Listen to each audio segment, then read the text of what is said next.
Well, hello, hello, hello, and welcome to another episode of Reality Rights Live. I am author Ellie Alexander, and I'm here with the tech guy. Hello, hello. Hey, did you give me an alligator? I came in, there was a little alligator on my keyboard. It's like a lizard. It's from our friend Kelly. Oh, cool. I get it. It's Western Uh-huh. fence lizard. It's a Western Yeah, fence lizard. Kelly and I, well, we are already friends, but we connected over the lizards. You both have a love of lizards, and you are single-handedly feeding the entire lizard population in Northern California and Southern Oregon. Feeding the lizards, saving the squirrels. I don't just do tech, I do That's wildlife. right. That's true. We were just talking about this last night because we were over at my brother and sister-in-law's house, and they have a dog, and the dog gets excited when they see everybody, but when you walked in later, it's like, whew, the Next tech level. guy is here. It's next level. Absolutely. I have to say really quick because Cassandra is tuning in from Oregon, and I had to throw her the O. Go Ducks. Um, we were Yes. also just talking, I know, the other day because we saw a car license plate or like a bumper sticker that I couldn't interpret. It meant something. But we were reminiscing about being on I-5, which is a major freeway that runs up and down the West Coast years Biggest ago. biggest highway in Oregon, you know. Biggest highway in Yeah. Oregon for sure. And we were headed from Portland to Eugene for a duck game, as was half the population of Oregon. And so we were pretty much at a dead stop on the freeway. But the freeway is, like 7, 8 lanes wide. And this woman gets out of her car and runs up and knocks on our window. And she's like, "What does the O mean? What are the O's?" It's so Well, and funny. I mean, it scared us because we Yes. we were at, traffic had come to a stop. I don't know, there was an accident or something up ahead, and or construction, and then all of a sudden there was a woman at the passenger window knocking on the glass. Hey, Yeah. hey, and we're like, Yeah. whoa, what? That doesn't usually happen on the freeway. So, No. yeah, She didn't understand what all the O's on the car were for. And of yeah, course, it's for Go Ducks. yeah. Throw your But own. I Anyway, mean, that's not what we're talking about tonight, it but seems kind of obvious, but I don't know. What are you going to do? what are you going to do? Well, tonight we're going to talk about quite a few things. We're going to talk about Ashland Mystery Fest, which is coming up next week. I cannot believe. Oh, look Oh, at Ashland Mystery Fest. What? that. Ashland Mystery Fest. Darlings, if you're tuning in and listening, the tech guy just threw the most adorable image up on the screen, which is the Ashland Mystery Fest art. And I think it perfectly captures the cozy vibe. I've loved this from the beginning. I love the colors, the theme, all of the things. Yeah.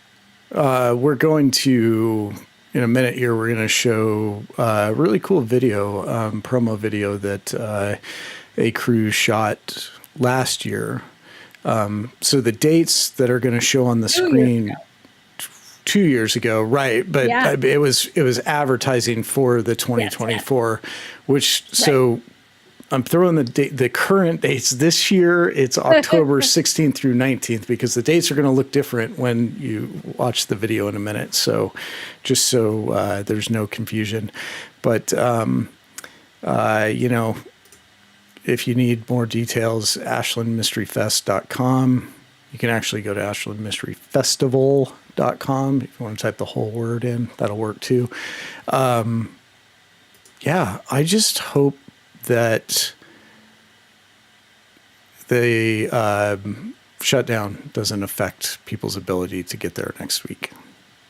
I just had this conversation this morning when I was on a planning call because they're talking about the fact that like already it's impacting airports, and we have readers, lucky darlings, who are flying in from not only all over the United States, but from Canada and England too. So let's Yeah. let's not shut down airports. I That's not mean, good. the No. only good thing is the Medford Airport probably has one air traffic controller on duty at any given That's time right. because it's a very tiny, tiny airport.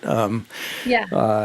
I don't have it. Sometime I should show a picture of I think I've told this story before, but I used to, when we lived in Ashland and I had to travel a lot for work, I was at the airport and I was working on a presentation, putting some finishing touches on things. And I was kind of heads down at this desk, and I paused my music for a second and I realized it was very quiet. I looked up and there was nobody in the airport. It's one terminal and it's like 5 gates. So it's not a huge terminal or airport, but there was nobody there. And I thought, am I supposed to be here right now? I knew she was going to see, I gave her treats and the cat still, she knew that was alive. Cat cam, which is in your office, but she just decided she needed to be just briefly on the broadcast. Yes, sorry to interrupt with the crying, but I remember you sending me a picture, and we're like, is it time to leave? Like, this seems wrong.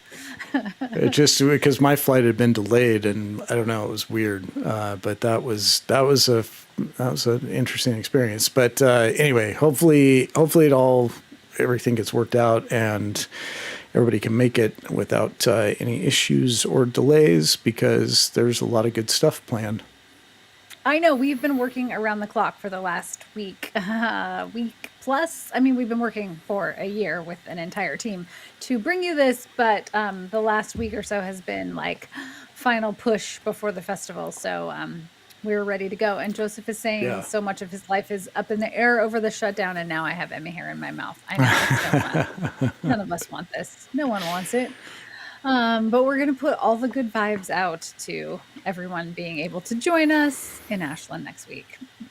On that note, I think we should start with the video, because that will, I think, lead for all of the darlings who are listening or watching. It will really give you a good taste of what the experience is like. All right, here we go. I like to say that I kill people. Like, if you're mean to a barista, you have to die. Blood and gore and violence and guts. No, it really is. Like, that's definitely real.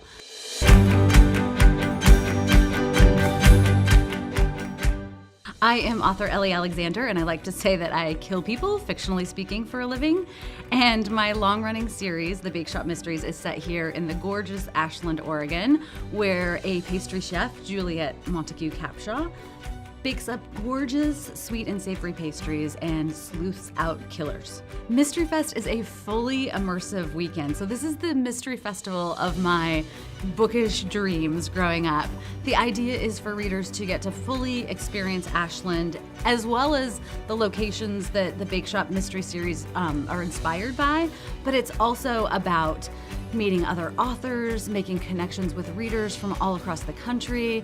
We have so many events throughout the weekend, from murder mystery themed dinners, panels here at the library, pop-ups, a mystery that readers have to solve all around town.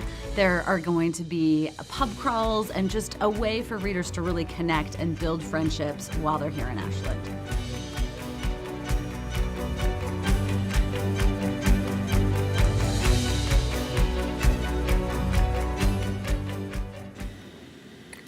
It's a catchy tune. I know, right? I think it's got the vibe, right? No, I love it.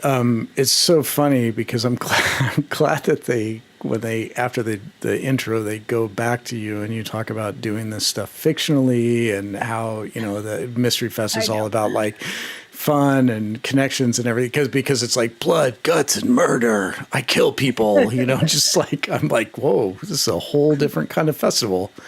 The other thing I always pick up on, and I haven't watched the video that many times, but I remember when they first sent it to me, there's a scene, darlings, for anyone who's listening, that this car is kind of coming to a stop on the plaza, and it looks like they're about to run over a couple of pedestrians. I wonder, like, was that on purpose? Was that to, like, up the ante? They weren't. The pedestrians were fine. But it does look for a second like, woo, stop, buddy, stop. What are we doing? Yeah. Yeah. Yeah. No, it was a great video. It really highlights a bunch of the fall beauty of Ashland and everything. We're going to have to get them to make a new one, though, because Mystery Fest is gotten a lot bigger. It's gotten a lot bigger. Yeah. Okay. So that first year we were all the panels were at the Ashland Library, which was fantastic. The It's Ashland Library, gorgeous. Yeah. it's stunning. In fact, anyone who's coming to Mystery Fest this year, if you're coming, darlings, make sure you carve out a little bit of time to walk up to the library. There are some panels and events taking place up there, but if you're not going to a panel that's at the library, like carve out a little time to go see it, and especially go up to the top floor and see the view from that floor because it's just a stunner. You get Grizzly Peak and all of downtown. But yeah, the first year, all of the panels were at the library, and we quickly outgrew that because I think you can only seat, is it 100, maybe even slightly less with the way that like the Yeah. tables were arranged in the front, and that was That already was, like standing room only. And yeah. yeah, That was, it was, yeah, it was a lot. I mean, honestly, you didn't know what to expect. And that's like, it was great. It just like, it outgrew that quickly. yes. So now everything is taking place at the Historic Armory, which is such an incredible venue to do an event like this. It has that atmospheric, moody kind of feel to it. We can seat up to 300, maybe a little bit more for the key panels. We're going to do an opening reception where you get to meet all of the authors. The authors have a little something fun in store for you. You have some appetizers, a glass of wine, mingle, get some books signed. One of the exciting things this year is that there will be book sales on site at the Armory all weekend. So if you're coming, pack light or maybe bring an extra bag just to bring books home. I don't know. And Yeah. giveaways. And giveaways. Oh my gosh, we have so many giveaways. The tech guy has Oh, been wait, I in got to turn this maker way. mode. I've Yeah, got like it's the whole table back there is stuff that, yeah. we Yeah. have some surprises in store for you, and some stuff that you're only exclusively going to be able to get at Mystery Fest, which I think is one of the really fun and unique things. That every year you go, it will be slightly different.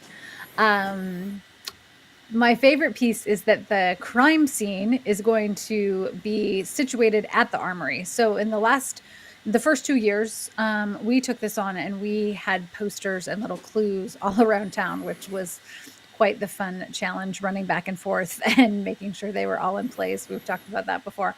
But this year, the crime scene is going to be set up at the Armory. So you will get to review the crime scene like a true detective, and then you will have to venture out into Ashland and throughout the plaza to piece together the clues, and then return to Paddington to the reveal room to see if you got it right.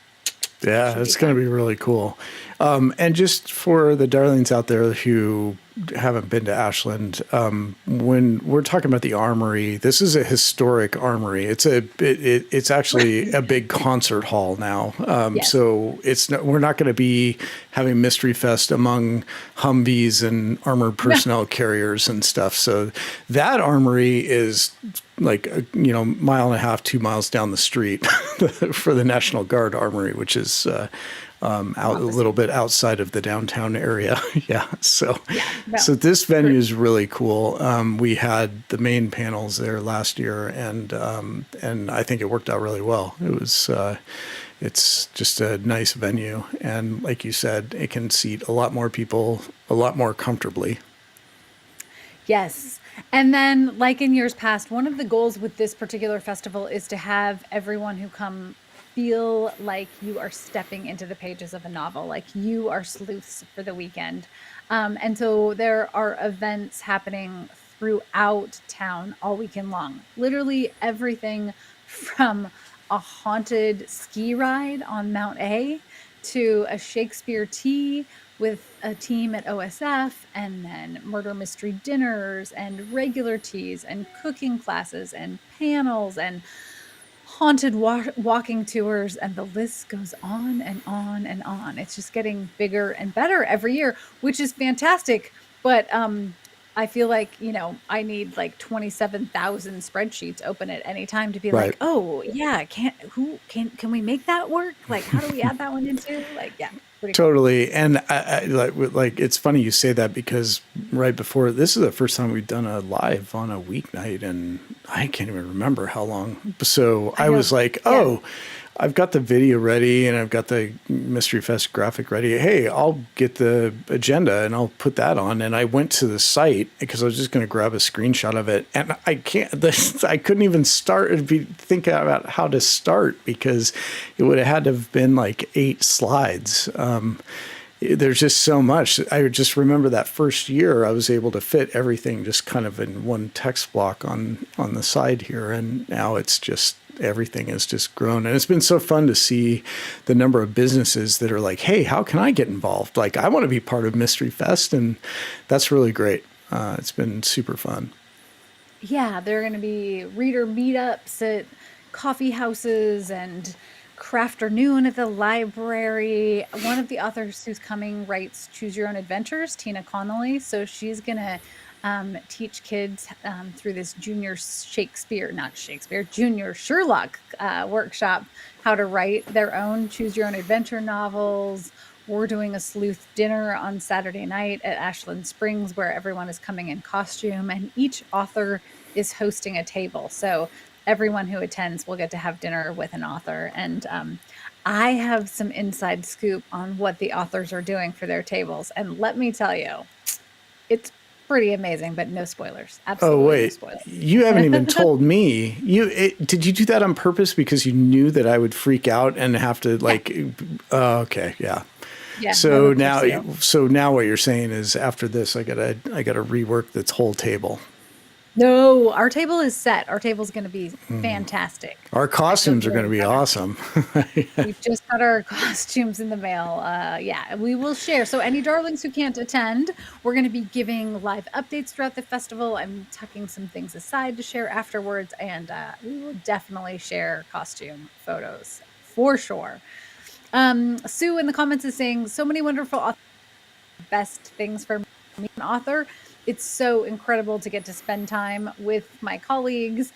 And I love every author who's attending. I love their work. I love their vibe. I love everything about them. And I get to also have an opportunity to bring in some debut authors, this next generation of writers who's coming up. So this year we have 3 debut authors, Tish Bouvier, Adrian Andover, and Kara Lou and Jennifer Young, who are all going to be at the event. And the other fun thing is this year's debut authors are going to be doing more events. The first year we just had a pop-up, but as the festival's grown and we've had more space, then we're able to offer more opportunities for readers to get to meet the debuts too, which is really cool.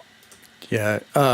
Cherry asked costumes. Just for those who don't know, like each year at the festival on Saturday night, we have a big dinner that's hosted by all the authors. So each author hosts a table, and the dinners always have themes. And this year, it's come dressed as your favorite sleuth. So it could be from a book, from a TV show, from a movie.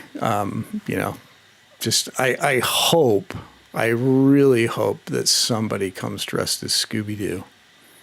Ooh, I bet we'll get some Scooby-Doo. I feel Yeah. good about Scooby-Doo. I think we'll get some Nancy Drew, some Marples, maybe a Poirot. I bet there's going to be some Sherlocks. Who I didn't have else? time. I was going to go Desmond full Inspector Gadget with like, I was going to Yes. make a bunch of like, it was going to be high tech. It was going to be amazing, but yeah, I just didn't have the time. Next year. Next year. That's right. Although next year the theme might be different. I would love to hear other themes that darlings would like to see because we're always open to flipping that. Last year, the theme was Agatha Christie, and people went over the top in terms of costumes. The people sitting in our table Fascinators. like Oh, way my outdid goodness. us. I mean, Yeah.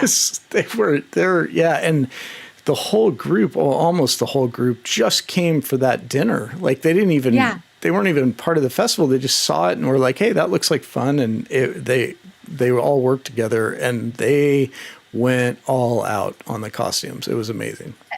It was so fantastic too, because then they discovered a bunch of new authors too. Oh, and one Yeah. of my favorite highlights is that that one of the flagship panels is a story that the audience builds with a group of authors, and then at the sleuth dinner, the authors read the final story. And even if you didn't go to the panel, I mean, I was dying. My sides hurt so much from laughing in terms of what the community created together, which I think is like, sums up the whole concept of the festival, that, this is a way to have fun. It's meant to be campy. It's meant to be light. It's all about connection and making bookish friends. It's really a dream. Yeah. Yeah. Joseph says I could pull off Fred. That was my initial thought, was to go the Scooby-Doo route. Sue said I'd be rocking that ascot, and yeah, I would have totally. Right. And in many ways, those costumes probably would have been easier, because like Spirit Halloween always has the Scooby-Doo cast there. But instead, we went a different route, and we had to DIY our entire costumes. So it's going to be. You did have to DIY. Yeah, it's going to be I borrowed interesting. some stuff from my sister-in-law. Yeah, it's some great stuff. Ooh, Kara says Gothic. Gothic could be a super fun theme for a future one. And Ooh. Cassandra's dressed in all pink like Meg. I thought about it. I did think about doing a Meg vibe or a Jules. They all crossed my mind, but we went in another direction for this year. But maybe next year, we'll see. Time will tell. If you can't attend this year, we already are planning for 2026. So save the date. Yeah, it's going to be awesome. What else? Yeah, Lily says I don't think Tigger is a sleuth unless he's part of the Disney Super Sleuths. Yeah. You could make him that, Lily. That feels right. That feels right. I'm sure there were some mysteries in the Adventures of Pooh for sure. So yeah. I think Like, where's the honey? Tigger was usually the one who was confused by stuff, though. So I don't know that he necessarily solved any of the mysteries, but maybe. I'm not sure. I mean, maybe that's his cover, though. Maybe. I know, could be. He was. I feel like he might have been the one committing the crimes sometimes. So, but yeah, this could also be true. Yes, I feel good about that. So we have been in planning mode. One of the things that I get asked all the time is, how much work does it take? And the answer is a lot, but it's so worth it, because planning the festival also informs my writing. It gives me these great opportunities to connect with the authors. Throughout the year, the authors were having Zooms, we're brainstorming together. So many of the authors are taking on larger roles as the festival has grown too. So that's nice to be able to get some partnership and fresh ideas from them. But yes, it is a labor of love, and it is a year in the making with the entire team at Travel Ashland and all of the businesses in Ashland that are involved. Paddington Station, I have to highlight specifically because throughout the weekend, they are doing test kitchens for, I think, 7 of the authors attending this year. Yeah. So throughout the weekend, you can pop into Paddington and go get tastes of recipes from every book, which is my personal favorite, of course, because I write a series with recipes in it. So it's just meant to be. Right. They have their own Jules on staff. They do. They have a real life Jules, and you're going to get to taste her baking anytime you want. So yeah. And then there are a lot of free events and pop-ups throughout the weekend too. So the whole idea is that Ashland really turns into a cozy mystery for the weekend. And I feel like we've pretty much hit that note and that brief.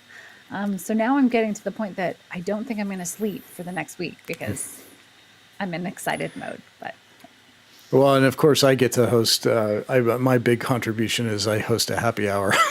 So it's a tough job, but I mean, somebody has to do it. I do all my work before the Mystery Fest. True. And then I carry a lot of boxes like immediately before the Mystery Fest. But yeah, take a lot of pictures. Mm-hmm. I do take a lot of pictures, film a lot of video. Oh, speaking of which, I haven't ordered my new drone yet. Oh gosh. I was going to say, darlings, we'll bring you behind the scenes to give you a look at, it seems very glamorous when you see the final pictures, but you will see us in like sweats. It's supposed to rain for a few days while we're doing setup, and we'll be like slogging signage and setting up chairs and packing the tote bags and all of the things that go into producing something like this too. So there's a scary underbelly. No, not really, but there's definitely a lot of grunt work that's going to go into getting it ready too. So yeah. Yeah. Yeah, because you want it to be perfect when everybody shows up on Thursday. So it'd be great. Yeah. Or Wednesday afternoon, I guess. But yeah. Thursday. No, Thursday, everything officially kicks Yeah. off. You can check in for any darlings that are coming early on Thursday, because I have heard that some people are flying in early, which totally makes sense. You will be able to check in Wednesday afternoon and get your tote and get a sneak peek of the crime scene and all that good stuff.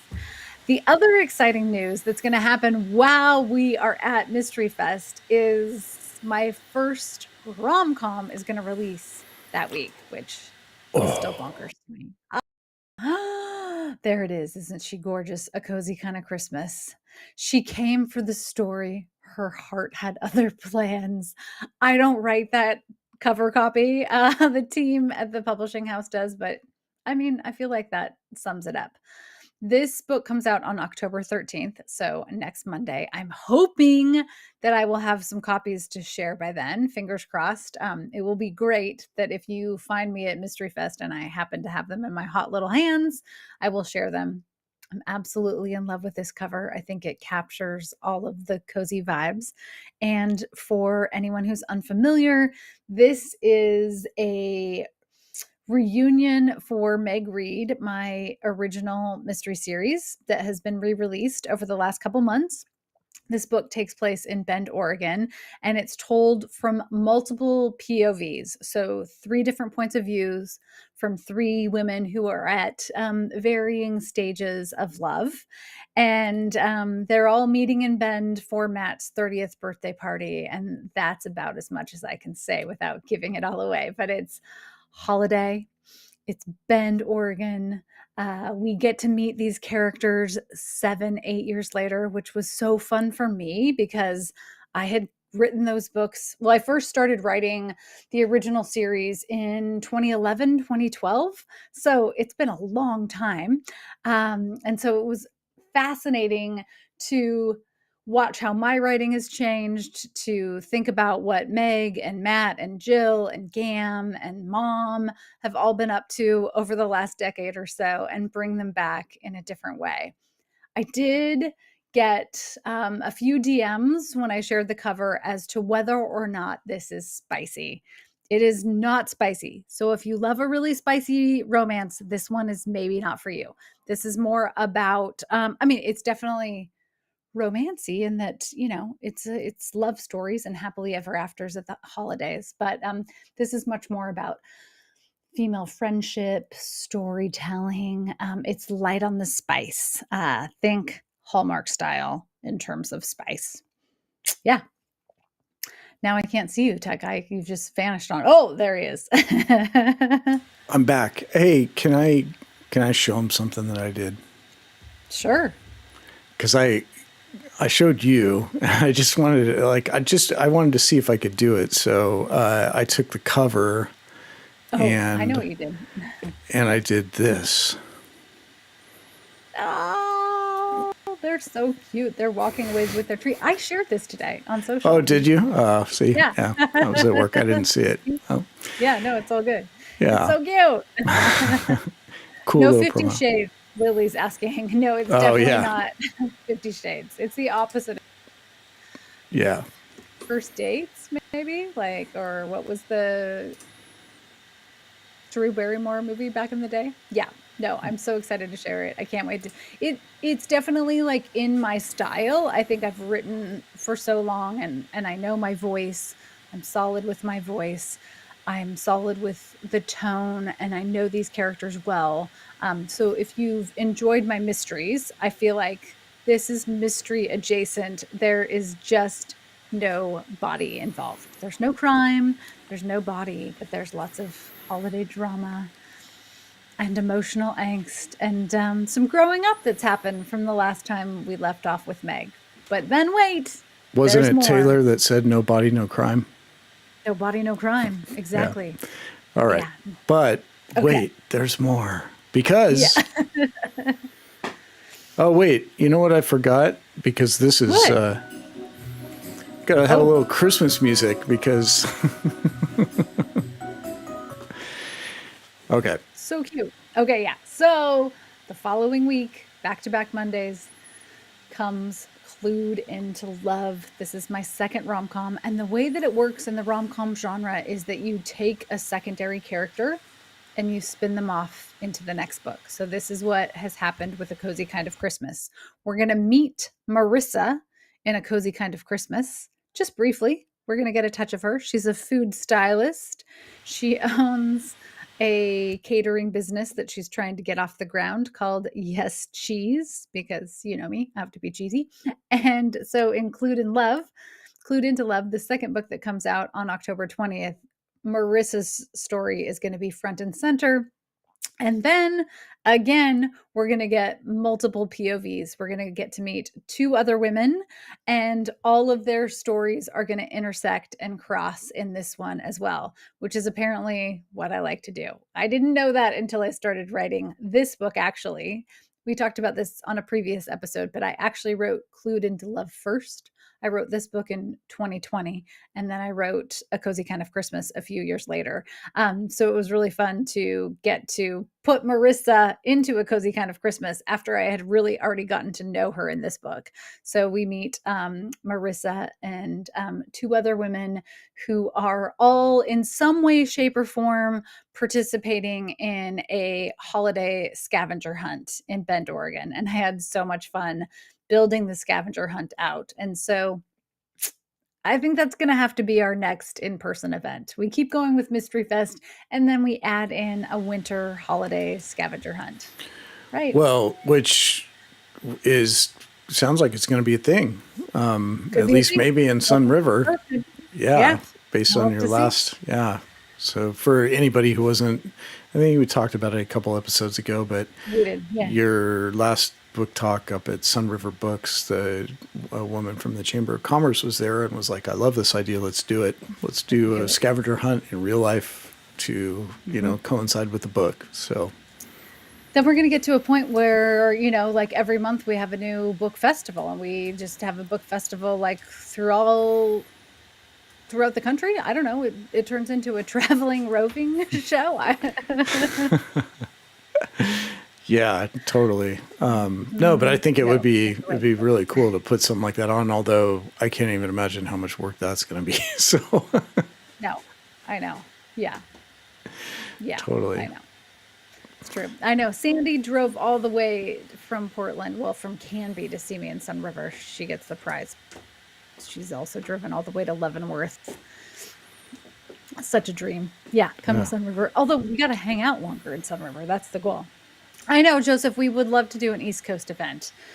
Cherry, you could open a book-themed theme park. Oh, no. Yeah, let's do it. All right. I'm adding it to the list. I mean, that would be pretty amazing. Why has no one done that? Because I don't know, because most billionaires come from tech and they don't read. I don't know. They're not booking. They read business books. Bookish billionaires to start.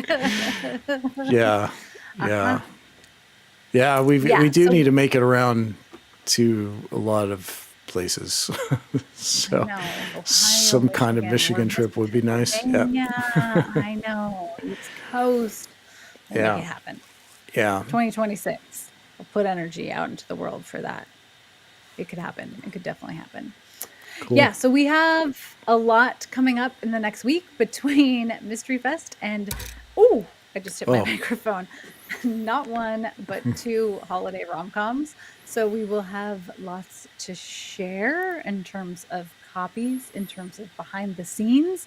And we would love to hear from you about what you want to see too, and start thinking themes for sleuth dinner, mystery dinner, whatever it's going to be 2026, because that's going to be here right before we know it. It'll just be like Mystery Fest 2025 is in the books, and we're on to planning for 2026. I'm going to Yeah. be doing some press next week that I will share with you too, for sure. Yeah. Yeah. Oh, Anne says there's a nursery and fairy tale based amusement park in Oakland, Fairyland. Ooh. Well, Well, and there there's is a fairy tale Enchanted based. Forest. Yeah, I was going to say there's a fairy tale based theme park in Oregon too called Enchanted Forest, but it's like if you like took LSD and then started reading fairy tales, So then creepy. it is So the creepy. creepiest In the theme best park. possible way, but yes. It is like I'm shocked that a horror movie has not been filmed there. Just maybe it has. I just it's not my genre, so I don't know. But it's a We'll get crazy on one. that. Yeah, Yeah. yeah. Cassandra we knows. need to Yeah, do that. Enchanted Yeah. Forest.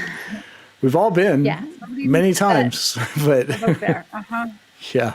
A horror film for sure. This gives me new ideas. Oh boy. Yeah. All right. Well, you can do the Uh-huh. research on your own for that one because I'm not going. You're not coming with me? No, that witch is scary. It's creepy. I'm dreaming up ideas as we speak. Yes, but in my world, a bookish theme park would be beautiful. It would be more like this bookcase where you could have like it would be by genre. You know, you'd have the mystery section, and it would be like walking through Poirot's like posh Art Deco space, and then you'd go into like a Sherlock 221B Baker Street, and then it would be Miss Marple's sitting room. And then we'd go into rom-coms, and they would look like the cover of Clued into Love and A Cozy Kind of Christmas and sci-fi. Yeah, I mean, there's a lot you could do with that. Yeah. You just need a slight bit of cash. That's all. Joseph says they have one near Mr. Rogers' hometown. Oh, Mr. Rogers, a Daniel Striped Tiger Park about an hour from us. Oh, I've told this story before, but I will tell it before we wrap up this episode because it's kind of timely, which is that my younger brother was Mr. Rogers every year for Halloween. And the first year, he just wore like a little cardigan and he had a suit jacket with him and his little slacks. He was like 3. It's so adorable. I will dig out a picture and share it with you. But nobody knew who he was. And he was so disappointed the first year of trick-or-treating. So the second year, my mom got smart and photocopied an album cover because, hello, we had physical vinyl albums back in the day. She photocopied an album cover of Mr. Rogers' head and taped it to a popsicle stick. So then he had his little Mr. Rogers mask and his cardigan and his shoes. And yeah, it was adorable. I think he was Mr. Rogers for like 3-4 years in a row. He'd be was Mr. Rogers committed. every year if it was like, yeah. I mean, he just would. He loves him. He does. As you should. Because, see, this is my point. Cassandra says Ghost Adventures has been to Enchanted Forest. So Oh, sure. there you go, right? That makes sense. That's all you need to know. That's all you need to know. Yeah. Well, maybe we can find that episode and I'll share that too. And then you'll have real bad Halloween dreams. That's Whoa. for sure. No. Yeesh. Yeah, I know. And yes, it's so true. He was Mr. Rogers and he loved it. I was many things, but my favorite costume, I think in like 4th or 5th grade, was I dressed up as Smurfette. And this was the 80s, you have to remember. And so getting the Smurfette blue back off my face took, I think it felt like 3 weeks. I was slightly blue for maybe the whole month of November, like going into Christmas. People thought I was sickly. No, it was just my Smurfette makeup. Well, and because it was the 80s, that paint was probably like 78% lead and mercury. So, Yeah, good stuff. Aces. Don't worry Totally. about it. It's Yeah. fine. Fine. Right. Nothing to see here. right.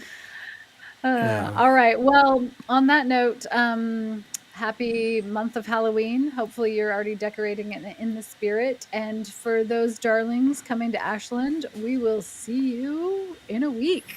So until next time. Until next time. And for those patrons, we're going to be starting the after party in a few minutes here. So we'll talk to you soon. All right. All right. Bye.